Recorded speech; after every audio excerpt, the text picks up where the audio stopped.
കേരളത്തിലെ IT മേഖലയെയും തൊഴിൽ രംഗത്തെയും ഒന്നടങ്കം പിടിച്ചുലച്ച കോറോ ഹെൽത്തിലെ കൂട്ടപ്പിരിച്ചുവിടൽ വിവാദം നിർണായക ഘട്ടത്തിലേക്ക്. കൂട്ടപ്പിരിച്ചുവിടലിൽ തൊഴിൽ മന്ത്രി ബിന്ദു കൃഷ്ണയുടെ നേതൃത്വത്തിൽ നടക്കുന്ന ചർച്ചയിൽ അനുകൂല തീരുമാനമുണ്ടായില്ലെങ്കിൽ കോടതിയെ സമീപിക്കുമെന്ന് ജീവനക്കാർ.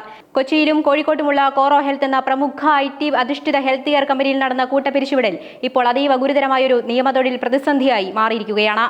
ഒരു മുന്നറിയിപ്പുമില്ലാതെ യാതൊരുവിധ മുൻകൂർ നോട്ടീസും നൽകാതെ നിയമപരമായ മാനദണ്ഡങ്ങൾ കാറ്റിൽ പറത്തിക്കൊണ്ടാണ് കമ്പനി ജീവനക്കാരെ കൂട്ടത്തോടെ പിരിച്ചുവിട്ടത്. 800-ലധികം ജീവനക്കാരെയാണ് ഈ മാസം 3-ാം തീയതി കമ്പനി ഒറ്റയടിക്ക് പുറത്താക്കിയത്. 100 കണക്കിന് ജീവനക്കാരുടെ ഭാവിയെ അനിശ്ചിതത്വത്തിലാക്കിക്കൊണ്ട് മാനേജ്മെന്റ് കൈക്കൊണ്ട പെട്ടെന്നുള്ള പിരിച്ചുവിടൽ നടപടിക്കെതിരെ ശക്തമായ പ്രതിഷേധമാണ് ഉയർന്നുവന്നത്. ഇതോടെ 100 കണക്കിന് കുടുംബങ്ങളാണ് പെരുവഴിയിലായിരിക്കുന്നത്. എന്നാൽ വിഷയത്തിൽ ഇപ്പോൾ വളരെ നിർണായകമായൊരു ഇടപെടൽ സംസ്ഥാന സർക്കാരിന്റെയും ഹൈക്കോടതിയുടെയും ഭാഗത്തുനിന്ന് ഉണ്ടായിരിക്കുകയാണ്. എറണാകുളം കളക്ടറേറ്റിൽ അതീവ നിർണായകമായൊരു ഒത്തുതീർപ്പ് ചർച്ച.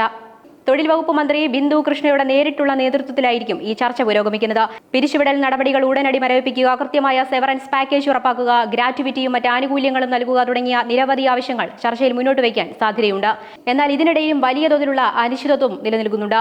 ഈ നിർണായകമായ ചർച്ചയിൽ കമ്പനിയുടെ ഔദ്യോഗിക പ്രതിനിധികൾ പങ്കെടുക്കുമോ എന്ന കാര്യത്തിൽ ഇപ്പോഴും കൃത്യമായ ഉറപ്പില്ല. കഴിഞ്ഞ ദിവസങ്ങളിൽ തൊഴിൽ വകുപ്പ് നടത്തിയ ഒരു ഇടപെടലിനോടും സഹകരിക്കാൻ ഈ അമേരിക്കൻ ആസ്ഥാനമായ കമ്പനി തയ്യാറായിരുന്നില്ല.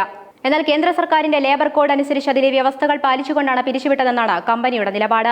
പുതിയ ലേബർ കോഡ് അനുസരിച്ച് കരാർ നിയമന ഉത്തരവിലെ വ്യവസ്ഥകളിലൂടെ തൊഴിലുടമയ്ക്ക് ലഭിക്കുന്ന മേൽക്കോയ്മയാണ് ഈ കമ്പനിയിലെ ജീവനക്കാർക്ക് വിനയായത്.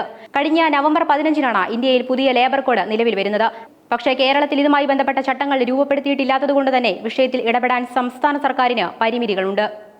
US-ലെ ആശുപത്രികളിൽ രോഗികളുടെ രജിസ്ട്രേഷൻ മുതൽ ക്ലിനിക്കൽ റെക്കോർഡുകളുടെ ഡോക്യുമെന്റേഷനും ഇൻഷുറൻസും ബിൽ മാനേജ്മെന്റും വരെ നീളുന്ന സമ്പൂർണ്ണ ഹെൽത്ത് ടെക് സേവനങ്ങൾ നൽകുന്ന കോറോ ഹെൽത്ത് എന്ന കമ്പനിക്ക് ചെന്നൈ, കോയമ്പത്തൂർ, ഹൈദരാബാദ്, നോയിഡ, ബംഗളൂരു എന്നിവിടങ്ങളിൽ ഓഫീസുകളുണ്ട്.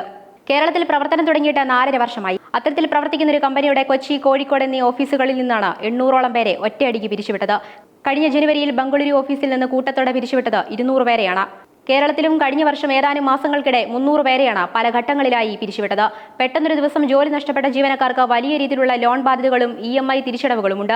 തങ്ങൾക്ക് ഈ ജോലി അത്യന്താപേക്ഷിതമാണെന്നും ജീവിക്കാൻ മറ്റു മാർഗങ്ങളില്ലെന്നും ജീവനക്കാർ കണ്ണീരോടെ പറയുന്നു. പിരിച്ചുവിടലിനെതിരെ തൊഴിൽ വകുപ്പ് ആദ്യഘട്ടത്തിൽ തന്നെ ശക്തമായി ഇടപെട്ടിരുന്നു. ലേബർ കമ്മീഷണർ കമ്പനിക്ക് പ്രത്യേക നോട്ടീസ് അയച്ചിരുന്നു. നിലവിൽ ജീവനക്കാർക്ക് ജോലി നൽകിയില്ലെങ്കിലും അവർക്കായി ഓഫീസുകൾ തുറന്നു കൊടുക്കണമെന്നും അവരുടെ അവകാശങ്ങൾ സംരക്ഷിക്കണമെന്നുമായിരുന്നു ലേബർ കമ്മീഷണറുടെ നോട്ടീസ്. എന്നാൽ ഈ ലേബർ കമ്മീഷണറുടെ നോട്ടീസിന് കോറോ ഹെൽത്ത് കമ്പനി പുല്ലുവിലയാണ് കൽപ്പിച്ചത്. ഓഫീസുകൾ തുറക്കാൻ അവർ തയ്യാറായില്ല.